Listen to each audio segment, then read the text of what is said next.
نبی اکرم صلی اللہ تعالیٰ علیہ وسلم کا ایک فرمان آپ کے سامنے رکھنے لگا ہوں. اس فرمان کے اندر سے جو روحانی چشمے پھوٹتے ہیں ذرا ان کا ذائقہ لینا ہے. ہماری روزمرہ کی زندگی کیسی ہونی چاہیے، نبی پاک کی سیرت ہمیں کیا فیضان دیتی ہے، اس پر ذرا غور کرنا چاہیے. نبی پاک علیہ الصلوۃ والسلام کا یہ فرمان مسند ابو یعلا میں دیگر کتب حدیث میں موجود ہے. حضور فرمانے لگے، اے عائشہ، اگر میں چاہوں تو سونے کے پہاڑ میرے ساتھ چلا کریں.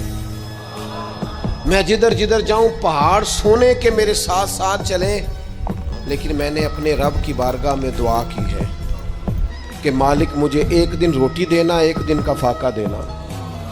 اے اللہ، میں چاہتا ہوں جس دن تو مجھے سیر ہو کے کھانا دے اس دن میں تیرا شکر ادا کروں، اور جس دن مجھے فاقہ ہو اس دن میں ہاتھ اٹھا کے رب کی بارگاہ میں دعا کروں. میں یہ چاہتا ہوں کہ طرز